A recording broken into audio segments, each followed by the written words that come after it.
Baik, Assalamualaikum warahmatullahi wabarakatuh.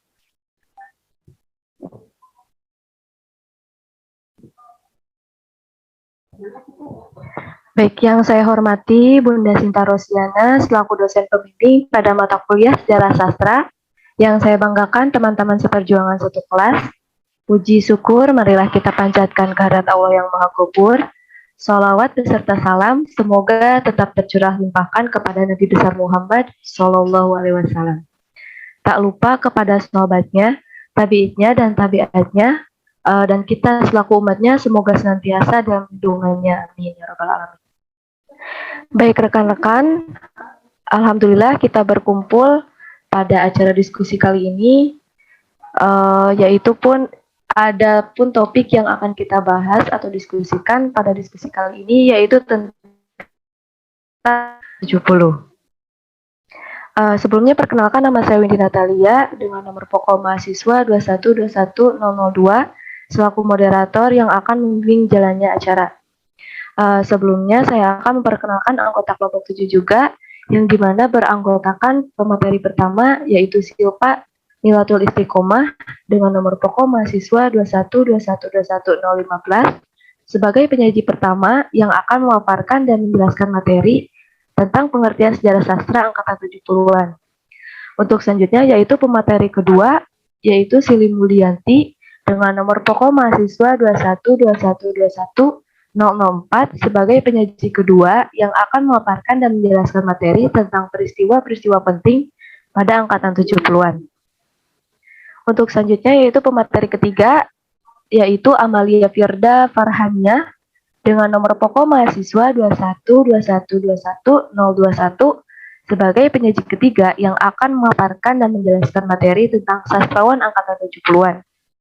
Untuk selanjutnya yaitu pemateri keempat oleh Rista Mita Kanestri dengan nomor pokok mahasiswa 212121031 sebagai penyaji keempat yang akan memaparkan dan menjelaskan materi tentang sastrawan angkatan 70-an. Dan yang terakhir ada pemateri kelima yaitu Pani Aulia Rukmana dengan nomor pokok mahasiswa 212121003 sebagai penyaji terakhir yang ataupun yang kelima yang akan memaparkan dan menjelaskan materi tentang jenis dan karya sastra angkatan 70-an. Baik rekan-rekan, rangkaian acara yang akan kita lewati pada diskusi kali ini antara lain pembukaan, yaitu penyajian materi, yang ketiga adalah sesi diskusi, dan yang keempat adalah penutup. Baiklah teman-teman, untuk memanfaatkan waktu acara yang pertama yaitu pembukaan. Marilah kita mengucapkan basmalah bersama-sama untuk memulai acara kali ini. Bismillahirrahmanirrahim. Baik teman-teman, untuk selanjutnya yaitu acara penyajian materi. Untuk materi pertama yaitu Saudari Silpa yang akan menjelaskan materi tentang pengertian sejarah sastra angkatan 70-an. Kepada Saudari Silpa, saya persilakan. Baik, terima kasih kepada moderator yang telah mempersilahkan menyampaikan materi mengenai pengertian sejarah sastra angkatan 70-an. Sebelumnya perkenalkan, nama saya Silpa Nilatul Istiqomah, NPM 212121015. Slide selanjutnya. Nah, istilah angkatan 70-an ini pertama kali diperkenalkan oleh Dami Endadu Toda di dalam kertas kerjanya berjudul Peta-peta Perpuisian Indonesia 1970-an dalam sketsa yang diajukan untuk diskusi sastra dalam rangka memperingati ulang tahun kelima majalah Tipa Sastra di Fakultas Sastra Universitas Indonesia pada tanggal 25 Mei tahun 1977. Kertas kerja tersebut kemudian dimuat dalam majalah Budaya Jaya pada bulan September 1977. Menurut pendapat Dami, angkatan 70 ini dimulai dengan novel Iwan Simatupang yang mempunyai wawasan estetika novel tersendiri. Kemudian teaternya Rendra, serta puisinya Khotbah dan nyanyian Angsa.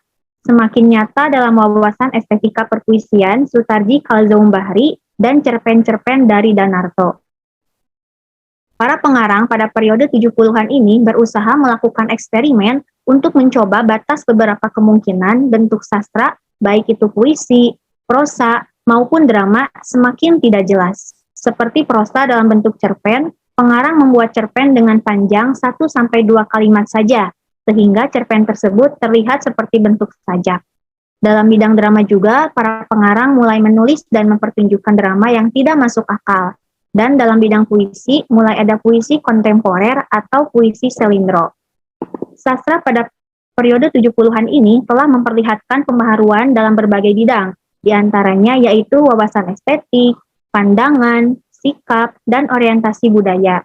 Para sastrawan tidak sampai mengabaikan sastra yang bersifat tradisional, namun mereka juga berusaha untuk menjadikan sastra tradisional sebagai titik tolak untuk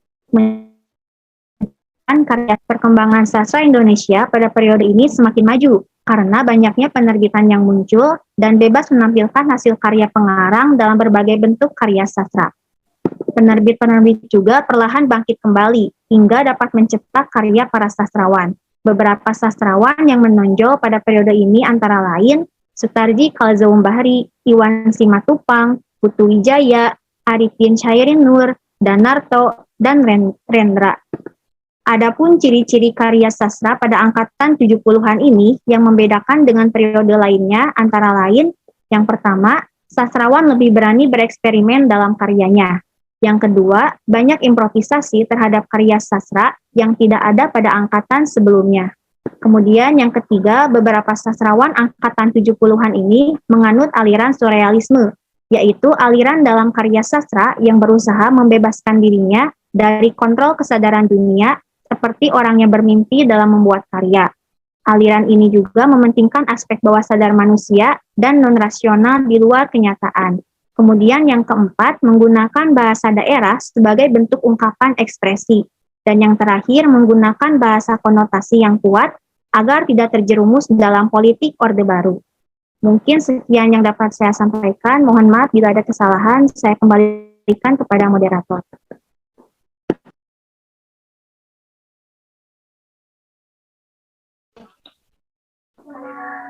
Baik, terima kasih kepada Silva yang telah memaparkan dan menjelaskan materi tentang pengertian sejarah sastra angkatan 70-an. Semoga dapat tersampaikan dengan baik dan dapat dipahami oleh teman-teman. Baik, untuk acara selanjutnya adalah acara penyajian materi kedua oleh Saudari Sili yang akan menjelaskan tentang peristiwa-peristiwa penting pada angkatan 70-an. Kepada Saudari Sili, saya persilakan. Baik, terima kasih kepada moderator yang sudah mempersilahkan saya untuk menyampaikan materi. Materi yang akan saya sampaikan yaitu tentang peristiwa-peristiwa penting pada angkatan 70. Slide selanjutnya. Menurut Iskandar Wasid, ia menyebutkan pada periode ini terdapat beberapa peristiwa penting, yaitu yang pertama peristiwa atas cerpen langit makin mendung. Peristiwa pengadilan atas cerpen langit makin mendung karya H.B. Jasin.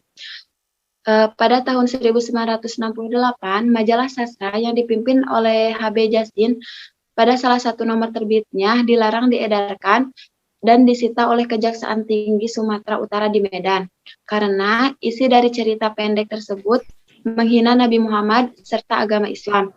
Maka timbul reaksi dari berbagai pihak. Pengarang dari cerita pendek tersebut menyatakan mencabut ceritanya pada Oktober 1968. Sementara itu, H.B. Jasin diadili oleh Pengadilan Negeri di Jakarta. Ia dijatuhi hukuman percobaan pada tahun 1969 sampai 1970. Yang kedua, peristiwa Kredo Puisi Sutarji Kulsum Bahri. Sekitar tahun 1974, Sutarji Kulsum Bahri membuat puisi dengan konsep kredo yang dimuat pertama kali dalam majalah Horizon pada Desember 1974. Selanjutnya, peristiwa aliran Rawamangun. Istilah aliran Rawamangun merupakan salah satu aliran dalam kritik sastra Indonesia. Sebutan aliran Rawamangun pertama kali diperkenalkan oleh M.S. Hutagulung dalam karyanya di Harian Kompas pada tahun 1973 yang berjudul Kritik Sastra Aliran Rawamangun. Menurut Hutagulung, aliran ini adalah prinsip yang dianut oleh Muhammad Saleh Sa'ad, Lukman Ali, dan S. Effendi. Tanpa disadari, pada aliran ini memiliki prinsip yang bersamaan dengan aliran strukturalisme dalam bidang-bidang linguistik dan bidang lainnya. Jadi sebenarnya kurang tepat jika orang menyebut kritik analisis atau kritik akademis, sebab kritik aliran ini hanya semacam alat untuk memahami lebih jauh struktur cipta sastra tersebut. Struktur adalah organisasi menyeluruh dari cipta sastra yang bahu-membahu membangun imaji yang dapat menimbulkan kesan kepada para penikmat sastra.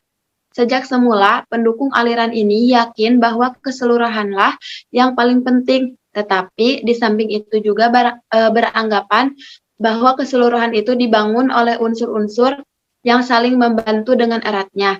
Jika pada dasarnya kita harus melihat unsur tersebut fungsional dalam tugasnya membangun keseluruhan. Itulah peristiwa tentang aliran Rawamangun. Untuk selanjutnya, peristiwa Pengadilan Puisi Indonesia Mutakhir. Pada tanggal 8 September 1974 terjadi peristiwa Pengadilan Puisi Indonesia, yaitu kegiatan acara sastra yang diadakan di Bandung. Acara ini berlangsung seperti bermain peran. Puisi Indonesia Mutakhir diadili sebagai terdakwa, dihakimi oleh Sananto Yuliman sebagai ketua hakim, Darmanto dan Slamet Kirnanto sebagai anggota hakim, Taufik Ismail sebagai pembela, dan pengarang Indonesia sebagai saksi. Puisi Indonesia Mutakhir diadili karena dianggap telah melakukan berbagai pelanggaran, antara lain bersikap anti-inovasi, serta pemandulan nilai. Berdasarkan pengalaman di atas, jaksa mengajukan tuntutan kepada terdakwa Puisi Indonesia Mutakhir, yaitu sebagai berikut. Yang pertama, para kritikus sastra Indonesia agar segera dipensiunkan dari jabatannya sebagai kritikus. Yang kedua, para editor majalah sastra agar segera dipensiunkan. Yang ketiga, penyair-penyair mapan harus segera diberhentikan menulis. Ya, selanjutnya, penyair-penyair epigon harus dikarantina karena dianggap membahayakan bagi perkembangan puisi. Selanjutnya, majalah Horizon dan Budaya Jaya agar segera dicabut surat izin terbitnya. Dan masyarakat dilarang membaca majalah Horizon. Itulah tuntutan jaksa terhadap terdakwa. Selanjutnya, Sutarji Kulsumbahri, Saini KM, dan Rustandi Karyakusuma di hadapan saksi-saksi ia menyatakan bahwa pengadilan ini tidak sah karena Puisi Indonesia masih di bawah umur. Setelah saksi mengucapkan kesaksiannya, maka Taufik Ismail sebagai pembela ia menyatakan menolak tuntutan pertama, yaitu memensiunkan kritikus dengan alasan karena mereka tidak diangkat oleh suatu lembaga pemerintah. Yang kedua, tuntutan yang menyatakan bahwa editor harus diberhentikan juga ditolak karena kurang beralasan. Yang ketiga, tuntutan agar penyair mapan dilarang menulis tidak masuk akal dan mengekang hak-hak asasi manusia. Tuntutan itu pun lemah dan ditolak. Selanjutnya, tentang epigon-epigon yang dilarang menulis juga tidak dapat dibenarkan, sebab mereka ini pada suatu hari akan menemukan diri sendiri. Maka tuntutan ini kurang kuat. Selanjutnya, tuntutan mengenai penyair reinkarnasi agar diasingkan atau dilarang menulis juga melawan biologi manusia. Padahal mereka adalah pelangi-pelangi puisi Indonesia. Maka tuntutan ini juga tidak diterima. Majalah Horizon dan Budaya Jaya harus dicabut, surat izin terbitnya juga tidak dapat diterima. Yang terakhir, melarang masyarakat untuk membaca majalah Horizon juga tidak dapat diterima dan ditolak. Demikian isi singkat dari pembelaan Taufik Ismail terhadap terdakwa Puisi Indonesia Mutakhir. Pada akhirnya, Sananto Yuliman dan Darmanto memutuskan ketujuh tuntutan itu ditolak. Ia menyimpulkan tuntutannya sebagai berikut. Yang pertama, para kritikus diperbolehkan kembali mengkritik sebab sebentar lagi akan diadakan sekolah pendidikan kritikus. Yang kedua, para editor majalah sastra diperbolehkan untuk terus melanjutkan pekerjaannya. Yang ketiga, para epigon dan mapan diperbolehkan untuk terus menulis dan majalah sastra Horizon tetap diterbitkan tetapi dengan nama Horizon baru. Atas keputusan hakim atas keputusan hakim tersebut, jaksa penuntut merasa tidak puas dan ia menyatakan naik banding pada pengadilan puisi yang akan datang. Begitulah peristiwa pengadilan puisi itu berlangsung. Setelah peristiwa ini terjadi, diadakan acara jawaban atas pengadilan puisi yaitu pada tanggal 21 September 1974 di Fakultas Sastra UI, dan yang menjadi pembicara pada acara itu yaitu HB Jasin, MS Hutagalung, Gunawan Muhammad, dan Supardi Djoko Darmono. Pengarang yang dapat dikelompokkan ke dalam angkatan 70 adalah Iwan Simatupang, W.S. Renda, Sutarji Kulsum Bahri, Dinarto, Budi Dharma, Putih Wijaya, Arifin, dan lain-lain. Selanjutnya, peristiwa sastra konstekstual.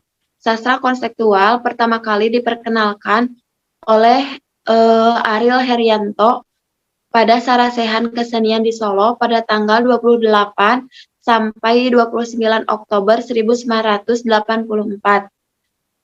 Menurut Ariel, sastra konstekstual adalah sejenis pemahaman atas seluk-beluk kesusastraan dengan meninjau kaitannya dengan konteks sosial historis kesusastraan yang bukan sejenis karya sastra. Sekian materi yang dapat saya sampaikan. Mohon maaf apabila ada kekurangan ataupun kesalahan. Saya kembalikan kepada moderator. Baik, terima kasih kepada Sili yang telah memaparkan dan menjelaskan materi mengenai peristiwa-peristiwa penting pada angkatan 70-an. Semoga dapat tersampaikan dengan baik dan dapat dipahami oleh teman-teman.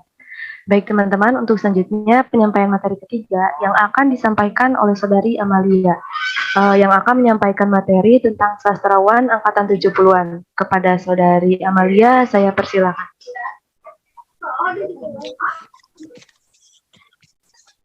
Baik, terima kasih kepada moderator yang telah memberikan kesempatan kepada saya untuk menyampaikan materi yang akan saya sampaikan. Sebelumnya, perkenalkan nama saya Amalia Fida Farhania dengan nomor pokok mahasiswa 212121021. Di sini saya akan menyampaikan materi tentang sastrawan angkatan 70-an. Slide selanjutnya.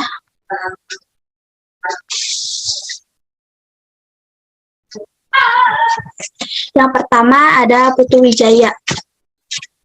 Putu Wijaya lahir di Tabanan, Bali pada tanggal 11 April 1944 dan menyelesaikan kuliahnya di Fakultas Hukum di UGM pada tahun 1967. Ia merupakan seorang penulis yang mampu menulis pada bidang prosa dan bidang-bidang lainnya, di mana novel, drama, dan cerpennya berkali-kali memenangkan hadiah sayembara mengarang. Ia juga pernah menjadi anggota bengkel teater pada tahun 1967. Setelah itu, ia mendirikan sebuah teater mandiri di Jakarta. Pada tahun 1971 sampai 1979, ia pernah menjadi redaktur majalah Tempo. Pada tahun 1979 sampai 1985, ia menjadi redaktur pelaksana majalah Zaman. Nah, dan pada tahun 1972, novelnya yang berjudul Telegram dianggap menampilkan corak baru pada penulisan novel di Indonesia pada tahun 70-an. Yang kedua ada Sutarji Kulsum Bahri, yang lahir pada tanggal 24 Juni 1941. Ia pernah mengikuti program di Universitas Lowa pada tahun 1974 sampai 1975. Dan pendidikan terakhirnya yaitu jurusan Administrasi Niaga, Fakultas Sosial dan Politik di Universitas Padjadjaran, Bandung. Buku-buku puisi Sutarji diantaranya ada Amuk, yaitu pada tahun 1977, ada Kopak pada tahun 1979, dan pada tahun 1978, Sutarji mendapatkan hadiah puisi dari Dewan Kesenian Jakarta. Yang ketiga ada Danarto. Danarto lahir pada tanggal 27 Juni 1940 di Mojowetan, Sragen, Jawa Tengah. Dan ia menjadi dosen di Institut Kesenian Jakarta sejak 1973. Pada tahun 1979 sampai 1985, ia pernah menjadi redaktur majalah Zaman. Pada tahun 1975, ia mengikuti International Reading Program di Universitas Iowa, Amerika Serikat. Nah, pada tahun 1983, ia juga mengikuti sebuah festival penyairan internasional di Rotterdam, Belanda. Danarto dikenal dengan seorang penulis cerpen. Contoh cerpennya adalah Rintik yang memenangkan hadiah Horizon pada tahun 1968. Demikianlah materi yang dapat saya sampaikan. Saya kembalikan kembali kepada moderator.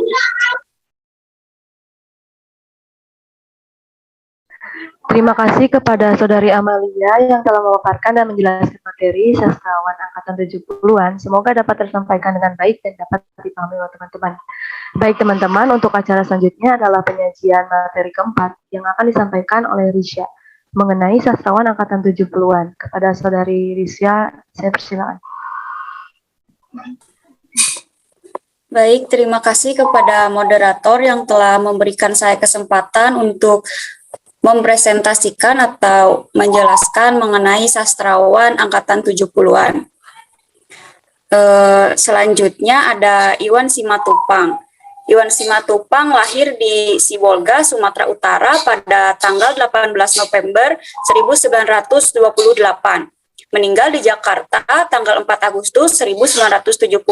Berpendidikan HBS Medan, Fakultas Kedokteran di Surabaya. Dan tahun 1954 memperdalam pengetahuan di Eropa, jurusan antropologi di Universitas Leiden, drama di Amsterdam, dan filsafat di Universitas Sorbonne Paris. Pernah menjadi komandan pasukan trip di Sumatera Utara tahun 1949.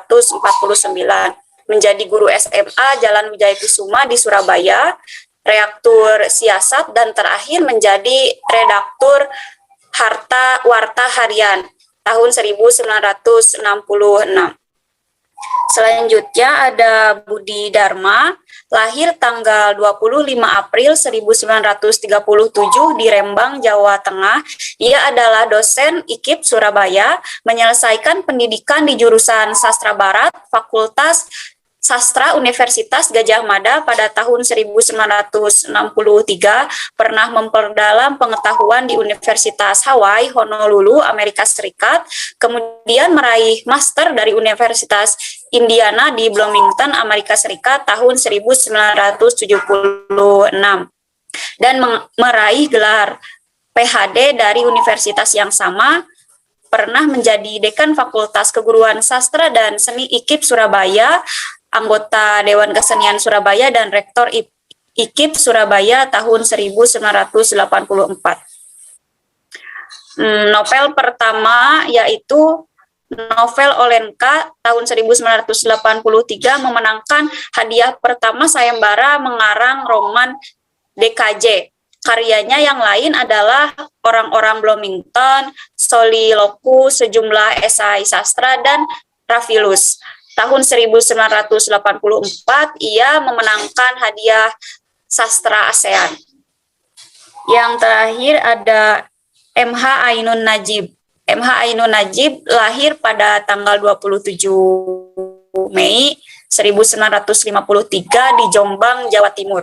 Memperoleh pendidikan di Pondok Pesantren Gontor, SMA Jogja, dan Fakultas Ekonomi UGM, tapi hanya sebentar.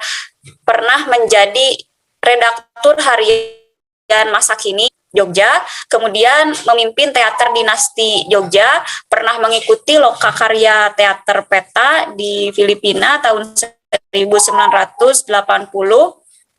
International Writing Program di Universitas Iowa City, Amerika Serikat, Festival Penyair Internasional di Rotterdam, Belanda, dan Festival Horizon 3 di Berlin Barat, Jerman Barat. Mungkin hanya sekian yang dapat saya sampaikan. Maaf bila ada kesalahan dan kekurangan kata. Selanjutnya saya kembalikan kepada moderator. Baik, terima kasih kepada Risha yang telah menyampaikan dan memaparkan materi tentang sastrawan angkatan 70-an.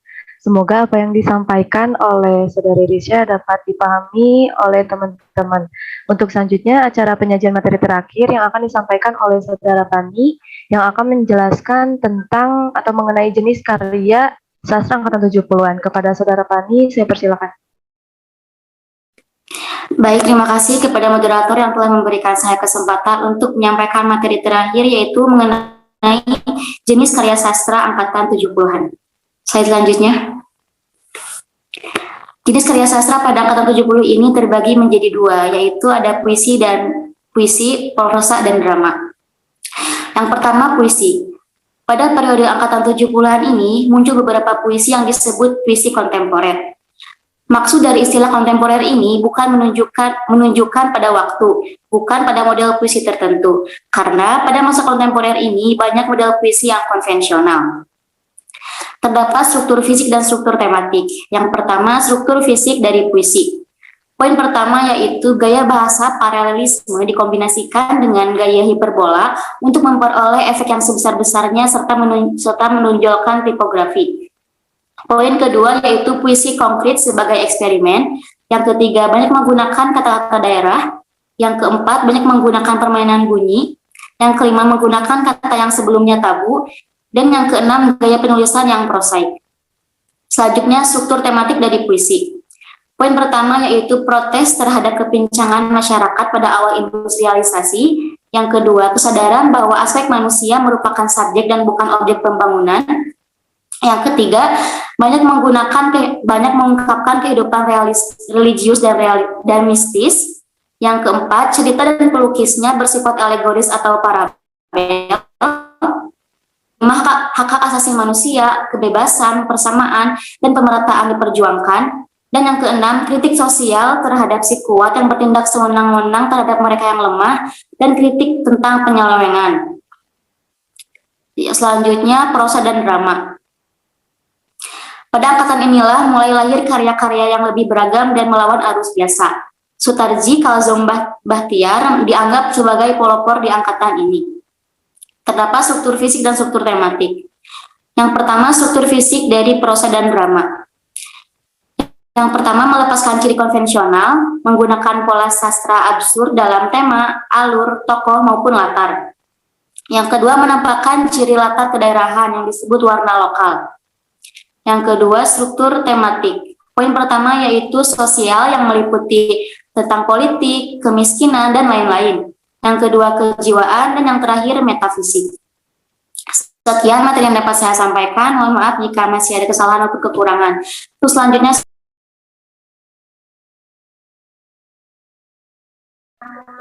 Baik, rekan-rekan. Sebelumnya terima kasih kepada Saudari Pani yang telah menjelaskan dan memaparkan materi mengenai jenis karya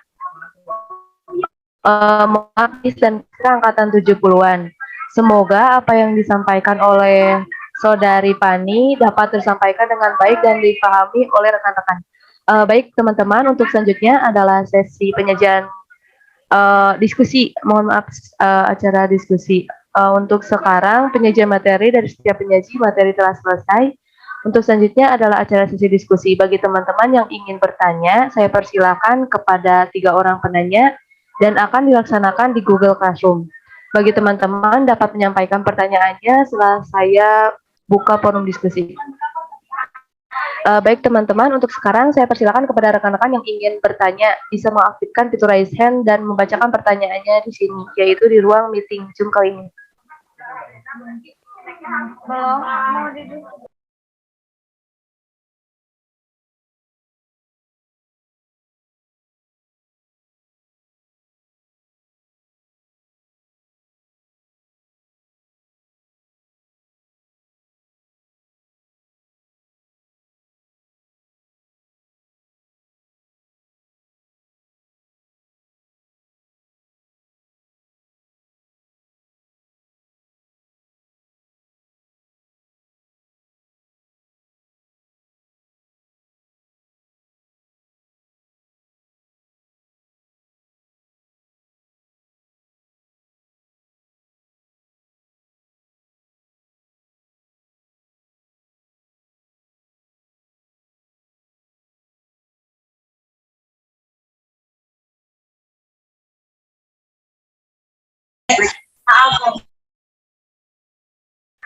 Baik, terima kasih kepada Saudara Amelia yang sudah mengangkat tangan atau raise hand. Untuk selanjutnya barangkali ada yang ingin bertanya kembali.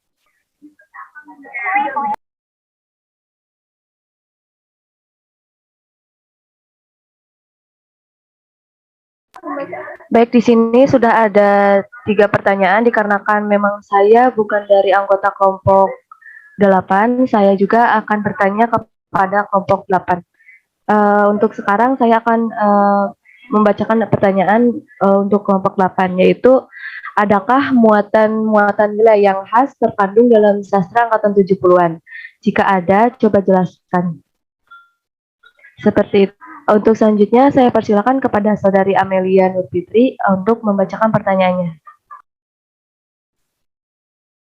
Terima kasih kepada moderator yang telah memberikan kesempatan kepada saya untuk bertanya. Sebelumnya, perkenalkan saya Amelia Nurfitri Anita, NPM 212121033. Yang ingin saya tanyakan di sini adalah bagaimanakah ciri-ciri karya sastra angkatan 70 ini? Terima kasih, saya kembalikan lagi kepada moderator. Baik, terima kasih kepada Saudari Amelia yang telah memaparkan pertanyaannya. Untuk selanjutnya saya persilakan kepada Saudari Nanda untuk membacakan ataupun memaparkan pertanyaannya. Kepada Saudari Nanda saya persilakan. Baik, terima kasih kepada moderator yang telah memperkenalkan saya untuk menanyakan soal. Saya di sini akan bertanya kepada kelompok 8, apa kelebihan dan kekurangan karya sastra dalam angkatan 70-an? Terima kasih, saya kembalikan kepada moderator.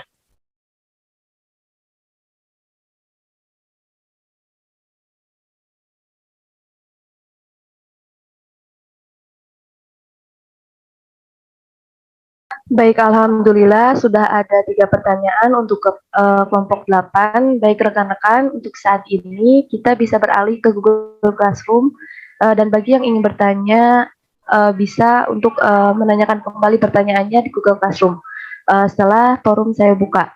Untuk selanjutnya acara penutup, marilah kita bersama-sama untuk mengucapkan hamdalah bersama-sama untuk menutup acara diskusi pada kali ini. Alhamdulillahirrahmanirrahim. Saya Winnie Natalia selaku moderator. Mohon maaf bila ada kesalahan kata ataupun tingkah laku, karena saya manusia dan tidak luput dari dosa.